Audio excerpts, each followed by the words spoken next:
Bom, a gente volta a falar agora do caso das joias. Temos mais detalhes do depoimento de Jair Bolsonaro. Durante o depoimento à Polícia Federal, agora à tarde, o ex-presidente afirmou que ficou sabendo da existência das joias dadas de presente pelo governo da Arábia Saudita apenas em dezembro de 2022, mais de um ano depois de elas terem chegado ao Brasil. O ex-presidente disse ainda que não se lembra de quem o avisou da apreensão dos objetos pela Receita Federal. Por fim, Bolsonaro afirmou estar convicto de que não praticou nenhuma irregularidade. O depoimento na sede da Polícia Federal em Brasília durou cerca de 3 horas. José Maria Trindade, como é que o ex-presidente sai desse depoimento? Zé, ele sai fortalecido, a defesa dele ganhou corpo agora a partir dessas falas de hoje, ou ele se prejudicou a partir desse depoimento? Qual a análise, Zé? Ô Vitor, a linha de defesa, ela é apresentada logo no início, não pode mudar, né? Se mudar, é dificuldade perante ao juiz e dificuldade perante a opinião pública. Eu conversei com um dos advogados que defende o presidente, dizer exatamente isso, que apresentaram uma linha de defesa e permanecer nela sempre. E a história é a seguinte: primeiro, dizer que não sabia de todas as joias, eu não sabia daquele que ficou apreendido na Receita Federal, né? Pode até ser, foi um conjunto de joias que veio na mochila do ex-ministro de Minas e Energia e que ficou lá, não foi exatamente com o ex-presidente Jair Bolsonaro. Mas o outro conjunto de joias que tem, né, o relógio, caneta e tal, ele sabia, tanto é que retirou de lá. Da mesma forma, as armas, né, foram presentes, todos são presentes. A linha de defesa também aponta esta falta de regulamentação explícita sobre o que é pessoal e o que é do acervo da Presidência da República. E diz na defesa lá que o presidente não tem problema nenhum, que pode muito bem passar esses objetos para o acervo da Presidência da República. Trata-se de uma encurralada. Eu já falei aqui que o Ricardo Fiuza, um ex-ministro do governo Collor, teve um problemão. Ele ganhou de presente um jet ski.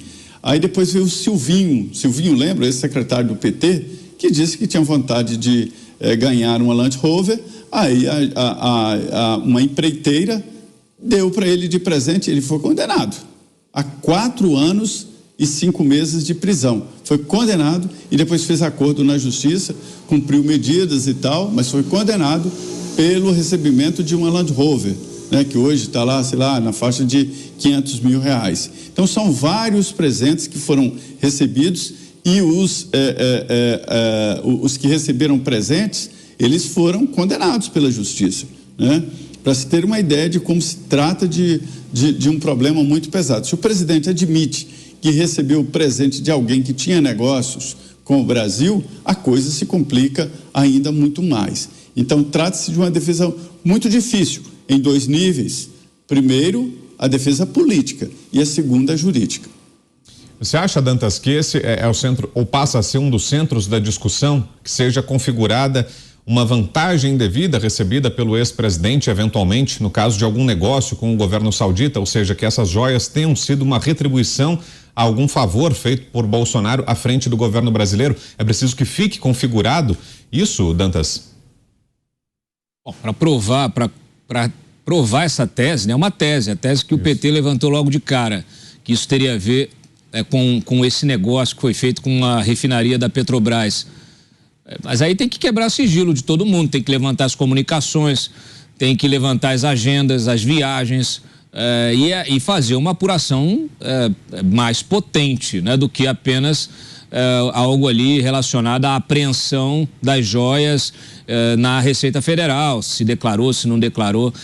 Aliás, essa seria uma linha de investigação importante, porque aí muda de cenário, a coisa ganha uma proporção muito maior. Aí passa a uma acusação, a uma suspeita de corrupção. Aí a gente não está falando de um presente, a gente está falando de uma comissão que foi paga em função de algum benefício.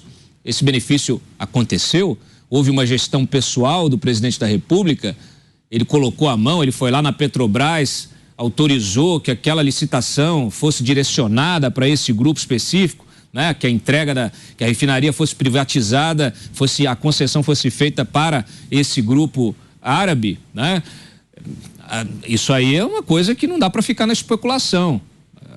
Se a gente endossar uma narrativa sem ter provas mínimas, aí o risco é da imprensa também, né? Então eu acho que naturalmente se a Polícia Federal nesta fase de depoimentos tiver algum indício que coloque que dê robustez a essa tese, que forneça elementos que levem a polícia a solicitar diligências, autorização de diligências para aprofundar a investigação nesse sentido, aí eu acho que é importante, eu acho que é fundamental, na verdade, essa apuração. A gente sai do campo, né, do folclore e vai para o campo realmente do crime.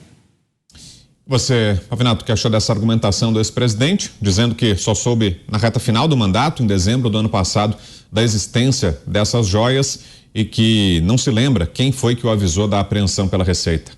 Para mim, experiência de advogado, para mim isso é desculpa de quem tem culpa no cartório. É a prática. Eu não sei se ele tem ou se ele não tem.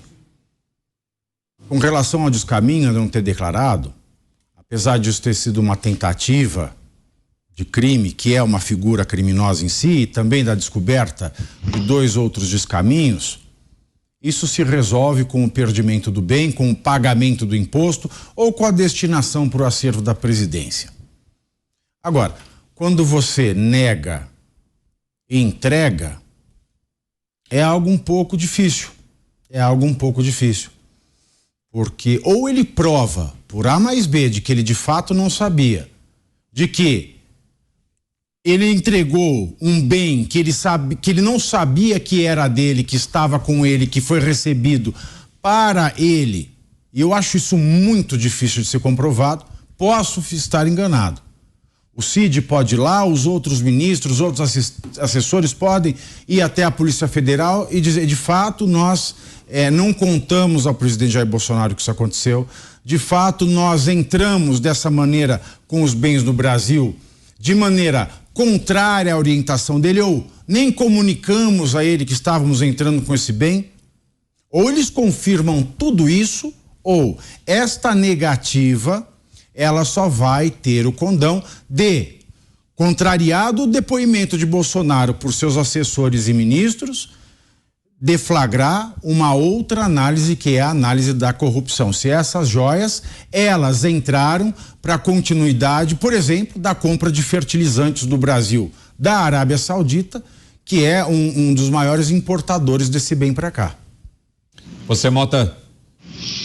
Eu não tenho condição nenhuma de opinar sobre as circunstâncias jurídicas desse caso, né? Mas eu vou opinar sobre o aspecto político. E reafirmo aquilo que eu disse, continua a busca de equivalência moral.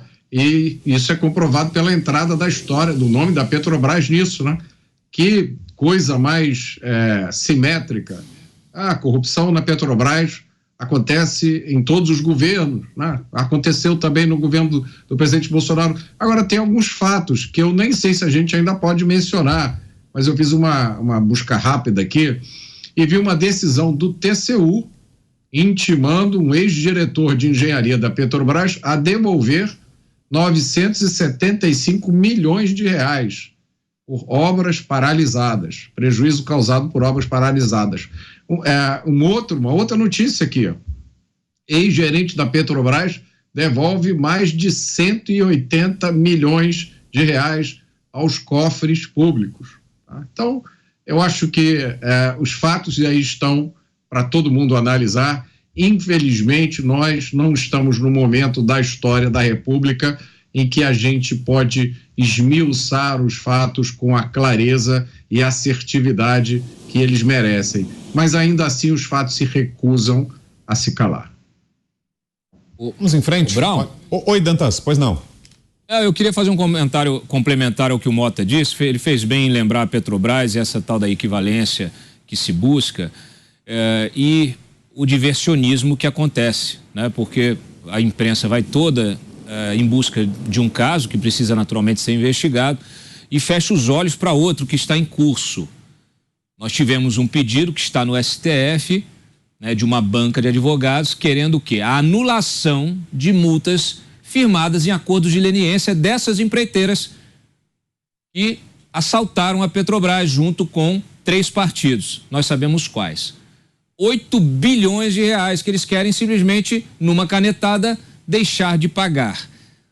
É muito fácil. Você assume que cometeu o crime, entrega esse crime, assina um acordo em que você se compromete a pagar multas, elevadas multas, daquilo que você roubou, e aí agora você não quer pagar. Não, cancela tudo aí, porque a Lava Jato não existiu. O Petrolão não existiu. Na verdade, a Lava Jato foi uma criação do nosso imaginário coletivo. Nós todos entramos no metaverso em que o PT comandou o maior esquema de corrupção do planeta. E agora saímos do metaverso. Então, foi tudo uma grande ilusão criada para a sociedade. Olha, chega a ser cômico. Chega a ser cômico e inacreditável um pedido como esse. Se não houver exposição desse tema na mídia, se não houver cobrança da sociedade, essas empreiteiras vão deixar de pagar, de devolver para os cofres públicos 8 bilhões de reais.